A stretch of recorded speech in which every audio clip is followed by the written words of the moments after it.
Ground's pretty wet today, but it's beautiful outside. Sun is shining.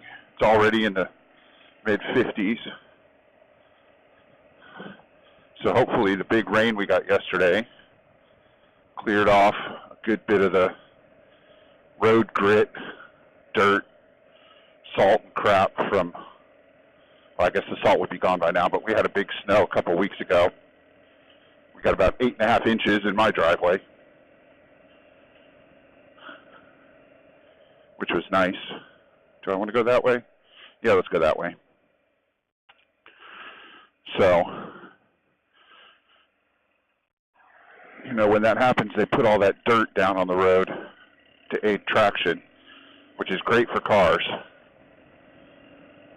but it's not real great for motorcycles, unfortunately. But it's one of the great things about winter in Central Virginia is it's almost always going to be followed up. Snow is almost always going to be followed up by rain. So here's one of Hanover County's newest traffic additions, our traffic circle. This used to be a stop sign going my way and straight across, and there's a dumbass who stops at it, comes to a complete stop when nobody's in the circle. Will they go? Yes, they will go. And I have to wait, which is fine. So you see all that dirt on the ground there? That's the stuff that's dangerous. Anyways, traffic circle used to be no stop sign on this street and a stop sign on both sides of the cross street. And in the morning, when everybody's trying to get to school, there's an elementary school, and the high school is not too far from that intersection as well, so is the middle school. Traffic would back up one way or the other, depending on whether you were going to or coming from school. So instead of doing the cheap thing, which would be to make it a four-way stop, they spent several $1 million that made it a roundabout, which, you know, kudos for the forward thinking on their part, but a little wasteful on the money side, if you ask me. Now, I love the roundabout, don't get me wrong. I'm glad to see my county doing something like that, but it would have been a lot cheaper to just, hey, motorcycles, put in a couple extra stop signs. We'll see if they wave. Yay, they wave. That's a gold wing and a bagger of some sort. Man, it is beautiful outside today. See what these people are doing. That guy trying to back into the main road. Got all that driveway, and he's not going to turn around. Check the mirrors. He's still sitting there.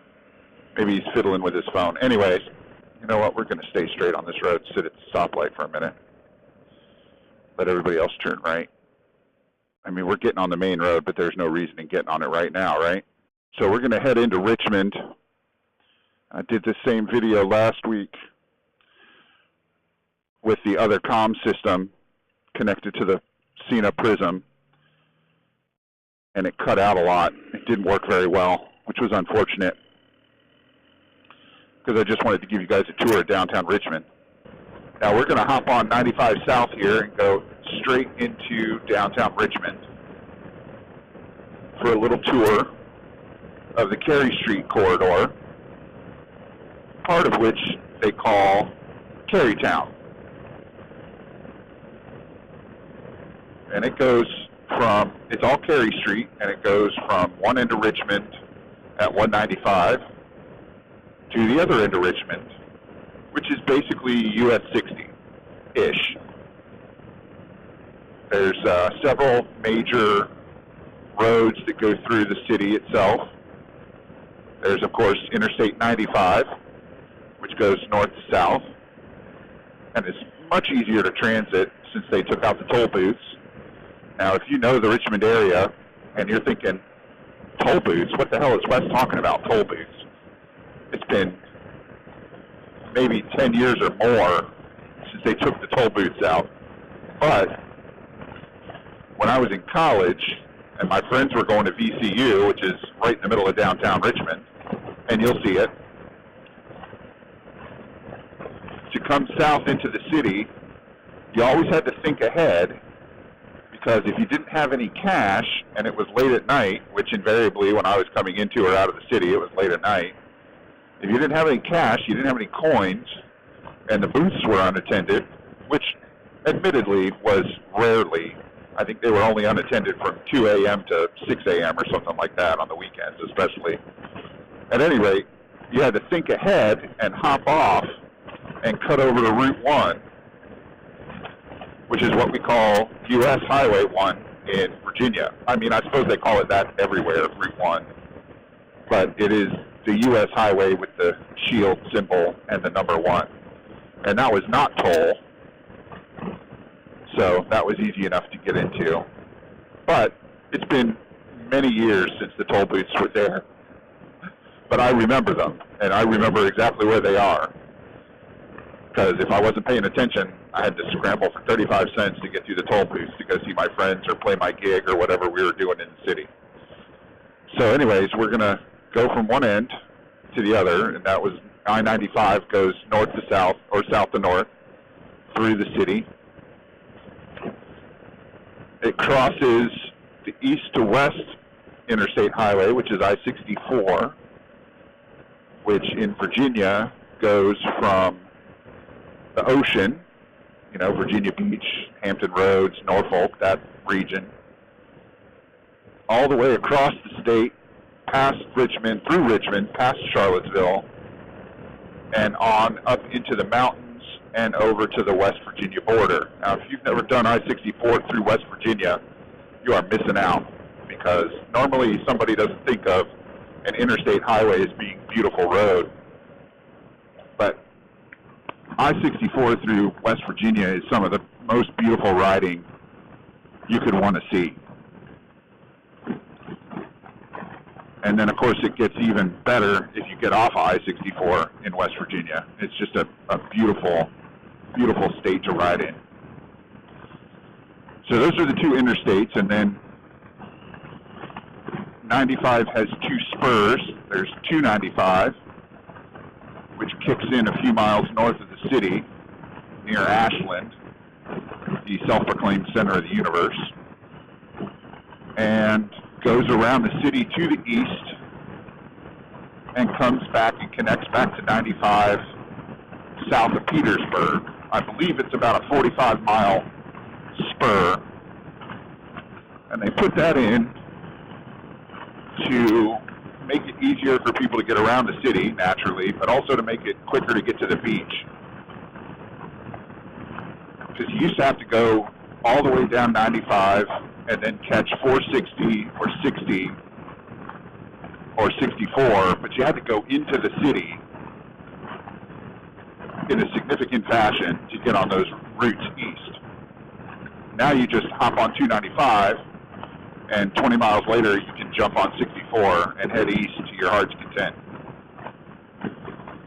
And I live off of 295, so I like that it's there.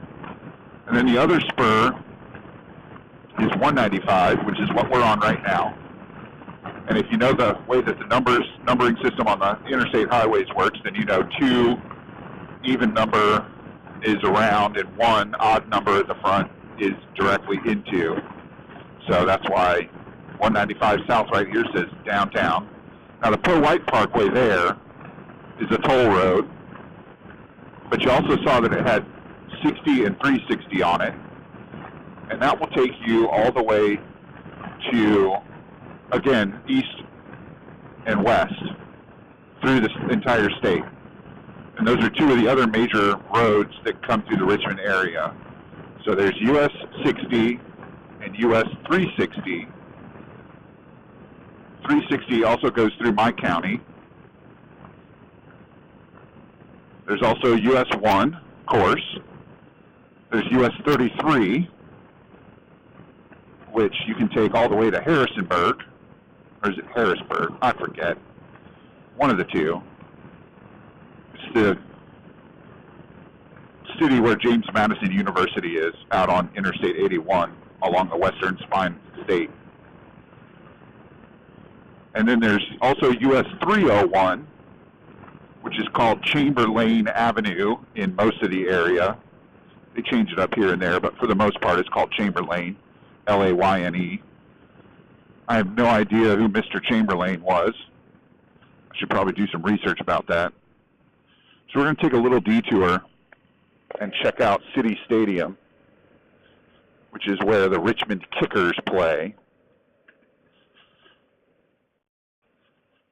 And that is our, I don't honestly know if they're a pro team or a semi-pro team, but they sell tickets.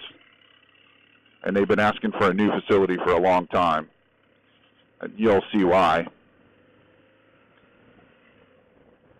This is City Stadium.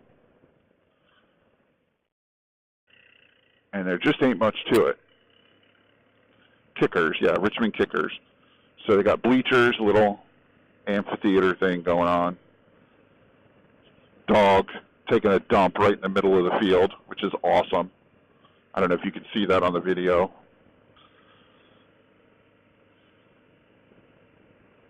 But they have a big farmers market in the parking lot from time to time. Not right now because it's, the end of December. Not really the best time for farmers markets. So we're cutting across now this residential neighborhood. Ooh, El Camino.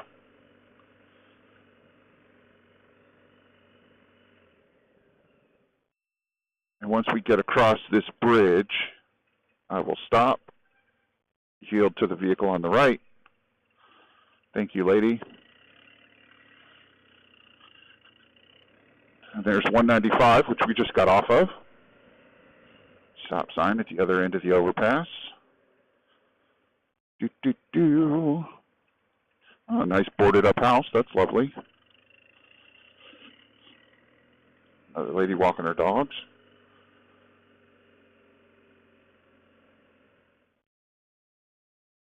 Now I have the right of way. They have a stop sign, and they stopped. So now we're coming up on Cary Street here.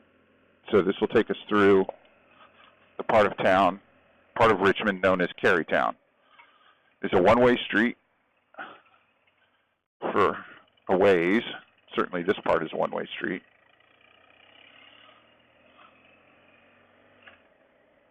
And this is where a lot of the cool, hip shops are, and certainly restaurants and things like that. Bars, well, there's no such thing as a bar in Virginia because you're not allowed to just sell alcohol. You have to sell food too. Right here on the corner, this is Babe's, here at the corner of Cary and Auburn. Babe's is where one Sunday morning a month, the Richmond BMW riders meet up for breakfast and a meeting. I'm using quotey fingers to say meeting. Sometimes we get stuff done, sometimes we don't. But Babe's is one of the hottest gay bars in Richmond, and I think it's fantastic. Oh, here's a really great place, Carytown Cupcakes. Oh, man, they do good stuff there. Here's another one of my favorite places, the One-Eyed Jacques, which is a game store. Coming up on Heroes and Ghosts Tattoos there. Somebody thinking to park. Yeah, it's all parallel parking here if you don't get off Cary. So you got to pay attention. Keep your head on a swivel, as they say. Plan 9 there, used music store. They sell new music too. Mellow Mushroom, one of the best pizza places in town. World of Mirth, which is a fun, cool toy store for kids and adults. And then another one of my very favorite places in all of Richmond, the Bird Theater. That's BYRD. They're playing Fantastic Beasts 2 and Creed 2 today. It's an old-style movie theater that's been partially restored.